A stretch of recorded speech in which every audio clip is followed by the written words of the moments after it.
Filipi pasal 1 ayatnya yang ke-3, 4, 5. Oke. Pasal 1 ayat 3, 4, 5. Kita baca, saya baca. Demikian firman Tuhan, aku mengucap syukur kepada Allahku setiap kali aku mengingat kamu. Dan setiap kali aku berdoa untuk kamu semua, aku selalu berdoa dengan sukacita. Ayat 5, aku mengucap syukur kepada Allahku karena persekutuanmu dalam berita Injil, mulai dari hari pertama sampai sekarang ini. Sonari, yaitu artinya, ya kan? Jadi Filipi ini sebenarnya termasuk kitab apa namanya ya, Christian Epistles yang ditulis oleh Paulus bersama dengan kitab Efesus, Filemon dan Kolose. Ya. Jadi ditulis di Roma saat Paulus berada di penjara. Berarti ini tulisannya ditulis saat dia masuk di penjara. Nah, ini ditujukan kepada orang-orang Filipi pada saat itu. Ya. Nah, dalam arti di situ bahwa ya Paulus sejak tanggung jawab orang menyampaikan bahwa dia mengucap syukur berterima kasih kepada jemaat Filipi karena dukungan tumpangan yang diberikan oleh jemaat Filipi kepada Paulus, baik secara moral dan finansial. Berarti rupanya penginjilan butuh dukungan moral. Orang tua mendukung segala macam, dan yang paling inti adalah dukungan apa tadi? Finansial. Dia harus punya uang. Kalau mau menginjil, minyak bensin mobil, kopi di perjalanan, dan macam-macam. Ya kan? Nah, temanya apa? Nah, itu di atas dia berada. Oh ini. Ya kan? Kita lari dari situ terus lama-lama. Nah, ini saya akhirnya nggak bisa. Kita lanjut. Temanya adalah bersyukur dan saling mendoakan sebagai keluarga besar STT Baptis Medan. Nah, ini dia saya bawa ke STT Baptis Medan. Bersyukur, mana temanya itu?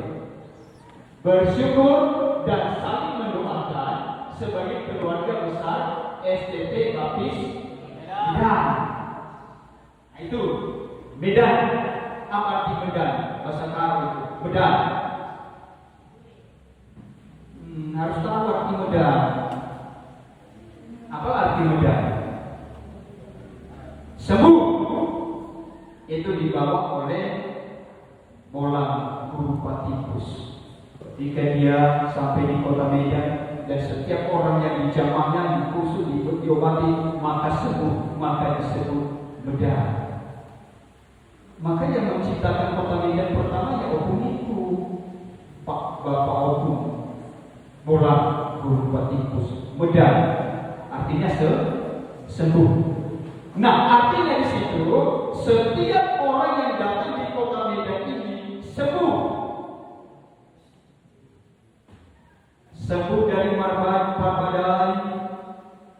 sebut dari penangke, sebut dari pencuci, sebut dari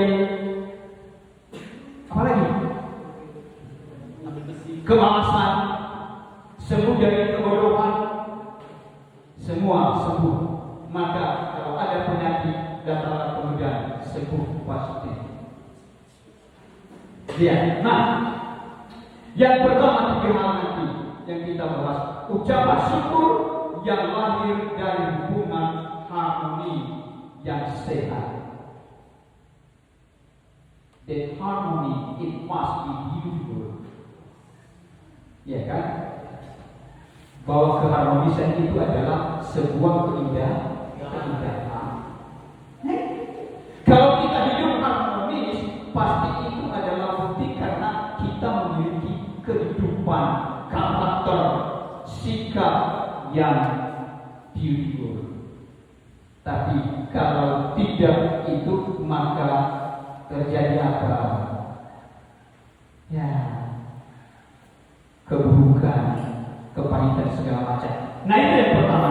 Yang kedua adalah saling mendoakan antar sesama anggota keluarga STTBN. Dan yang ketiga, para dosen, teknik, dan mahasiswa dalam adalah satu keluarga. Itu 3 hal itu beringat. Ucapan syukur adalah lahir dari rohani yang sehat, mendoakan antar semua anggota STTBN, dan semua kita adalah satu keluarga. Tahu tidak? Yang pertama, ucapan syukur yang lahir dari hubungan harmoni yang sehat. Artinya, yang pertama adalah ucapan syukur lahir dari kondisi rohani yang sehat, bukan sekedar ucapan syukur. Artinya, orang yang rohaninya sehat akan tetap bersyukur, bukan karena situasi ideal, tetapi karena hatinya selaras dengan kehendak Tuhan. Itu hanya orang yang selaras hidupnya dengan kehendak Tuhan, maka itu yang mampu bersyukur. Orang yang tidak selaras hidupnya dengan kehendak Tuhan, dia punya segala harta, segala sesuatu, dia tidak mampu bersyukur. Kenapa? Hatinya tidak pernah ada di dalam Tuhan. Hanya ketika kita ada di dalam Tuhan, maka mampu kita bersyukur. Iya kan? Mahasiswa harus mampu bersyukur Anda datang di tempat ini. Mahasiswa di tempat ini Anda meninggalkan glamornya kehidupan pemuda.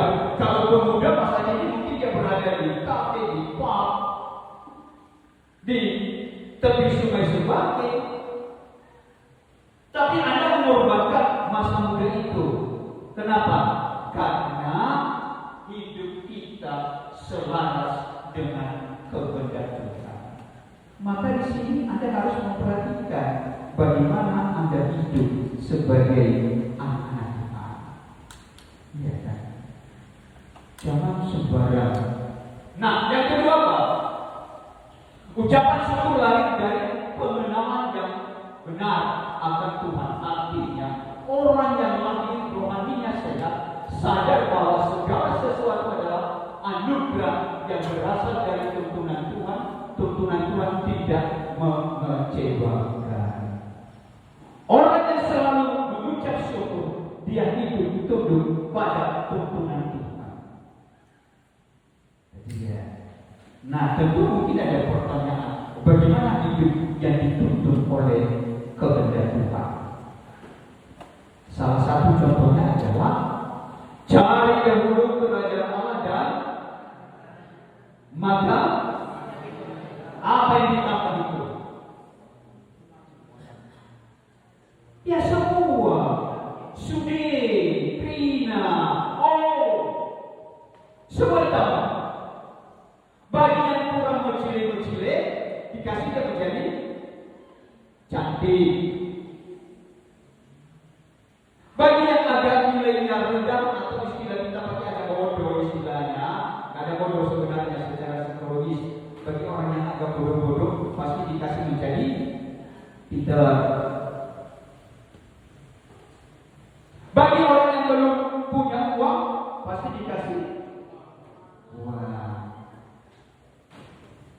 Bagi yang belum punya, bagi yang belum punya, wadah berproduksi di situ dan ditulis di atas itu pada harus pada semester 7. Bagi yang belum punya pacar, dikasih pacar. Kalau sudah mencari kehendak, ya Tuhan, maka cari dahulu kerajaan Allah dan kebenaran, maka semua akan ditambah.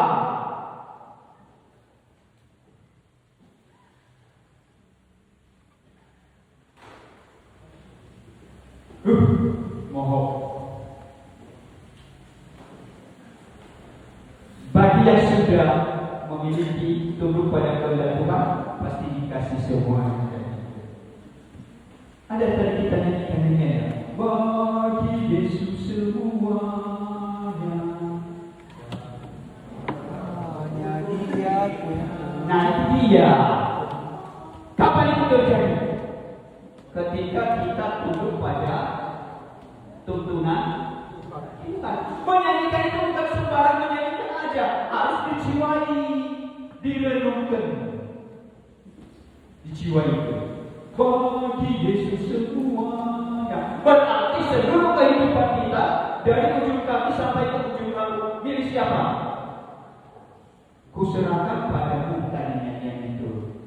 Mata kita, jari kita, tangan kita, mulut kita, semuanya untuk siapa? Yang Tuhan.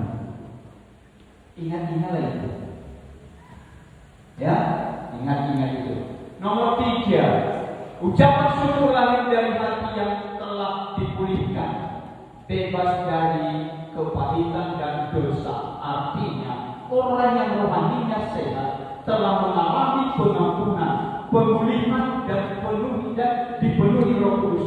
Dia tidak terikat dengan dosa, luka batin dan kepahitan. Ini yang saya catat, tidak terikat dengan dosa, tidak terikat dengan amarah, tidak terikat dengan putus asa,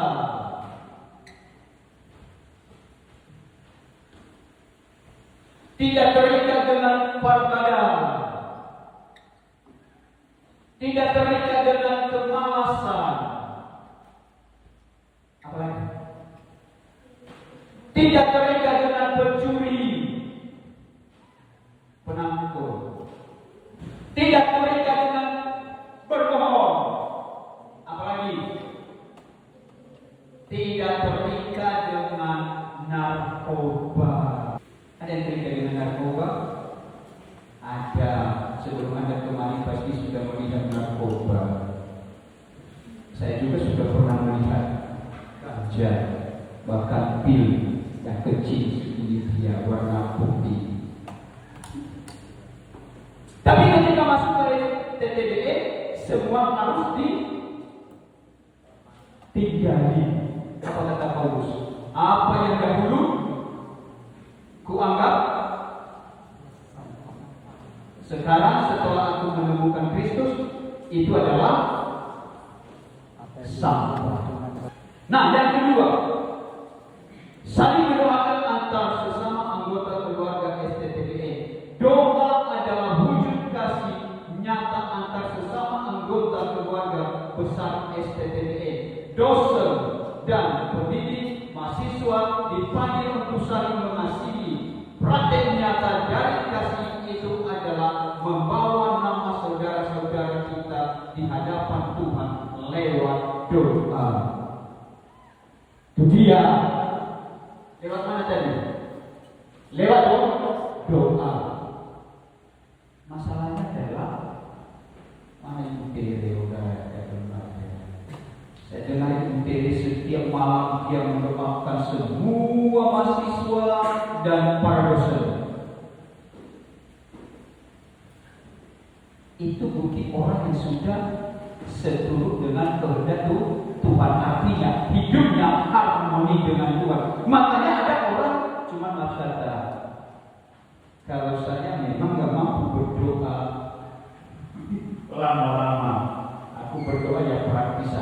Tuhan, kalau tadi waktu pergi Tuhan, saya mau pergi berangkat dan sampai ke tempat dan nanti sore saya kembali ke rumah. Dalam nama Yesus, amin. Ada orang berdoa bisa tahan 1 jam, 2 jam, 3 jam. Nah, coba kalau menyebut nama Anda semuanya itu berarti dia sudah menaruh semua nama-nama kita di kertas. Saya doakan si Kiel, Benyamin. Siapa namanya ini sih? Andi, Daniel. Mendoakan itu 4 orangnya dari mana nih? Apalagi kalau 10 orang. Nah, ada orang tahan sanggup itu 10 menit, 1 jam, 2 jam berdoa sanggup. Nah itu harus. Nah yang kedua, doa adalah bukti bahwa kita anggota keluarga besar STTD adalah satu tubuh dalam Kristus. Para dosen teknik dan mahasiswa adalah suatu kesatuan yang terintegrasi dalam ikatan kasih, lahir dari kesadaran kesatuan dalam Yesus Kristus. Satu kasih, satu memiliki satu kesatuan. Artinya adalah seluruh kita di dalam institusi ini adalah satu keluarga. Ya kan? Makanya mahasiswa tidak boleh mencuri celana teman Anda di asrama. Ada yang mencuri celana kawan di sini. Mencuri odol, mencuri sikat gigi, mencuri tempe, parmata tempe. Ada nggak?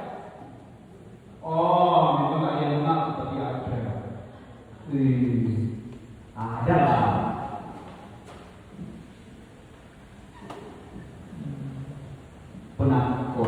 Penakut namanya. Kalau bahasa biasanya penakut. Manakut. Pencuri. Manakut. Manakut. Berarti kamu pencuri. Ulang penakut kalah. Jangan kamu mencuri. Apa itu bahasa Indonesia? Beri manakut. Jangan mencuri. Tapi kalau mencuri hati boleh-boleh aja lah. Boleh-boleh aja Anda berkata kepada seseorang, "Menang hatiku kamu." Ya kan Daniel? Ya kan Daniel? Inilah sama orang Daniel, "Menang hatiku kamu." Nah itu, kalau betul kan? Ya, jadi satu kesatuan. Nah, doa memelihara kesatuan dalam kerendahan hati sesama anggota keluarga besar. Para dosen teknik dan mahasiswa saling mendoakan, tidak lagi menyimpan kebencian, tidak lagi menghakimi, tidak lagi hidup dalam kesatuan roh. Artinya, tetapi hidup dalam kesatuan roh, tidak menghakimi, tidak lagi apa? Woi, itu orang ini bodoh, gak bisa diajar, belajar itu begini. Oh, tidak boleh lagi. Makanya kadang kalau saya mendengar, gimana ya? Bodoh kali orang itu, tidak bisa diajar. Atau yang punya di sini. Siapa yang bodoh? Ada yang bodoh. Secara psikologis tidak ada seorang pun yang bodoh. Nehi lah. Bahasa Cina-nya maya lah.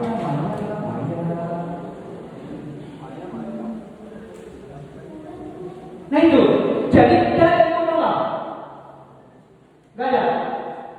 Semua pinter. Ya. Jadi itu yang menjadi kenyataan. Ya. Jadi dalam arti di situ bahwa sebagai kita harus menjadi apa tadi? Mendoakan satu sama lain, tidak ada kebencian lagi. Artinya di situ bahwa sebagai mahasiswa kita dan para pendidik dalam satu institusi harus memiliki yang disebut dengan apa namanya ya? Keramah tamahan, hospitality. Iya kan? Ramah. Orang yang hidupnya berharmoni dan orang yang hidupnya kehendak Tuhan yang dilakukan adalah hidup dengan rukun, damai dan ramah. Dia, kalau Anda ramah, hidup dengan penuh kerendahan hati, maka saya percaya bahwa kita pasti semakin banyak jumlahnya di sini. Ya kan? Artinya di situ adalah semua mahasiswa harus menunjukkan sikap keramah-tamahan dan juga para contoh.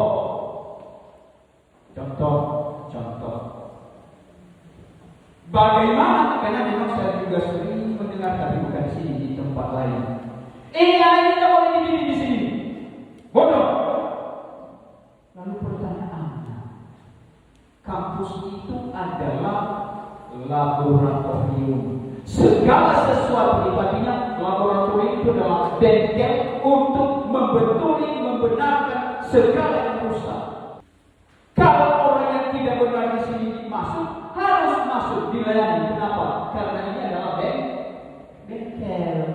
Dan rusak jiwa Anda di sini dibetuli. Iya kan? Atau di mana dibetuli yang rusak jiwanya?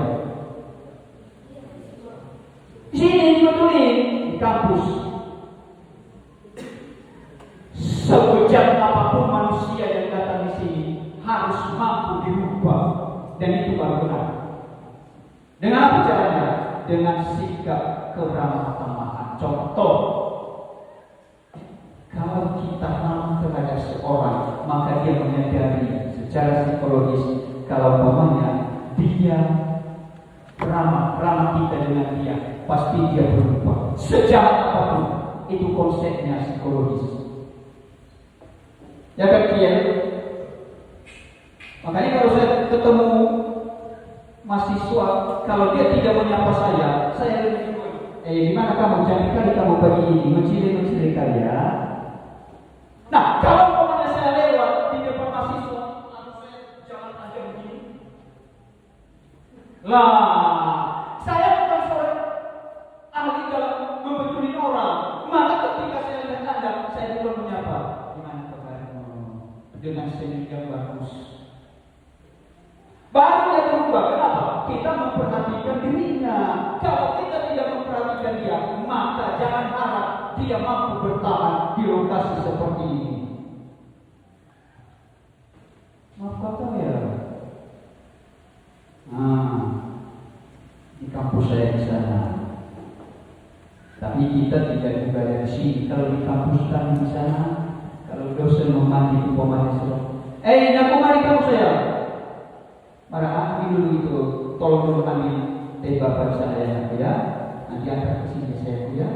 Kalau kita lakukan perkataan itu di sini, apa yang bersifat ini kok dipanggil saya salah? Itu namanya pendekatan psikologi supaya dia bisa berubah. Itu dalam arti kalau misalnya, mari. Mana tugas begitu saya? Ini Pak. Ya, contoh ini dia.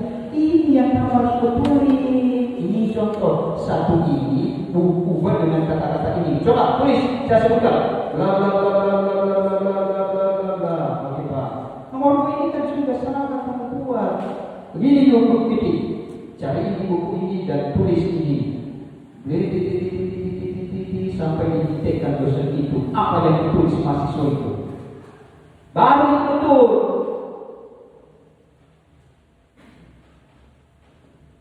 Iya kan?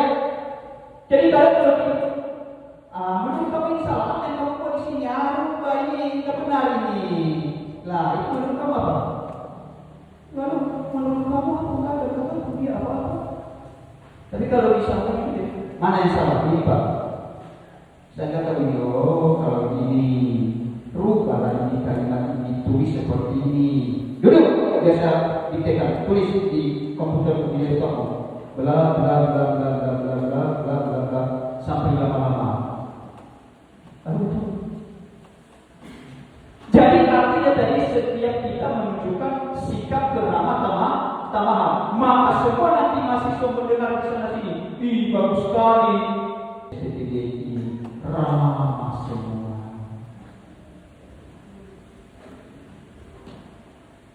Harus kami sikap mereka.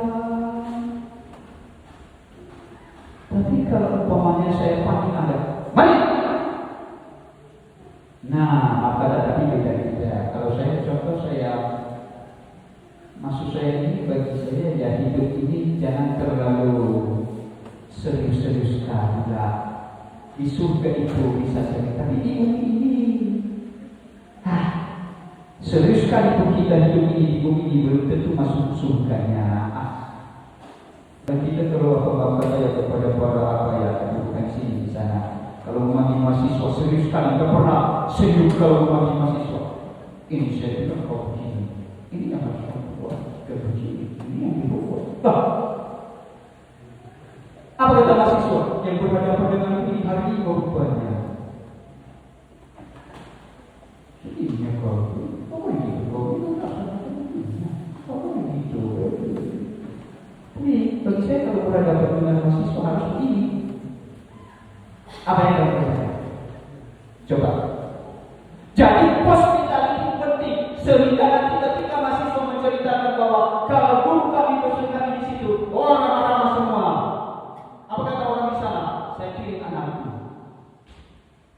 Mahasiswa yang ada di sini pun dia tidak berani melangkah satu langkah pun keluar dari gerbang ini. Kenapa? Ada kedamaian, ada kenyamanan di tempat ini. Kalau semua ramah tidak saling menghakimi. Tetapi kalau mahasiswa sering dihakimi, disepelekan, besok diangkat kopernya, dia pergi. Pasti pergi. Dia disepelekan, dia dihakimi, dia dituduh macam-macam. Besok diangkat kopernya, dia pergi sama Pak Rodi, saya mau keluar, saya bawa koperku. Dan itu yang terjadi. Kenapa?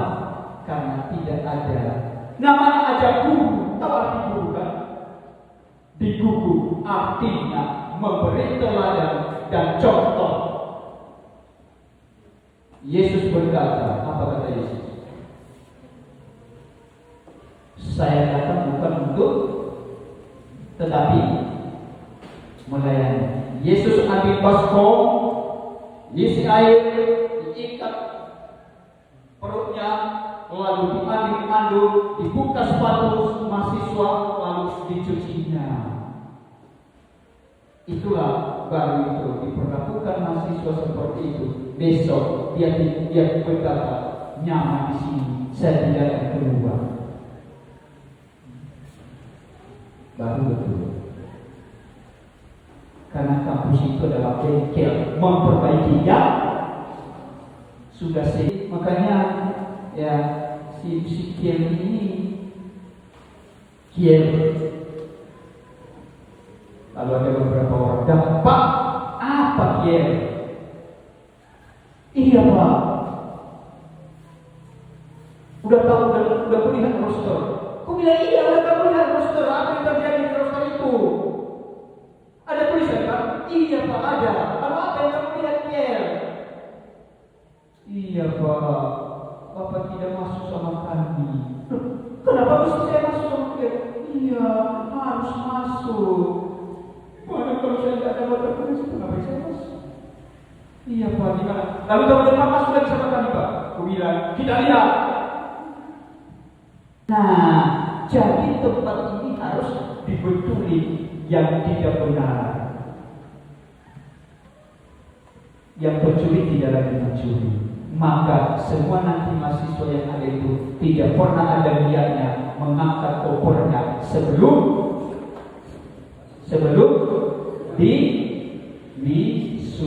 sudah. Makanya saya bilang siapa namanya ini si Oli. Jangan pernah kamu cabut dari STTBM ini sebelum kamu wisuda. Apapun yang terjadi. Iya kan?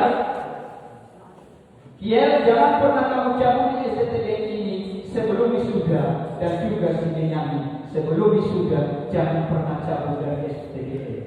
Tariknya betul. Kenapa? Karena dia menganggap STTBM ini adalah rumahnya. Karena semua orang di dalam adalah memiliki keramah tamah. Cocok atau rasa? Maka mulai sekarang harus bangun keramah tamahan satu sama lain, dan semua Anda perlakukan teman sebagai teman yang utuh. Jadi itulah intinya keramah tamahan. Maka semua nanti orang yang ada di dalam ini tidak pernah ada niat untuk keluar sebelum wisuda. Eta ertoto. Terima kasih.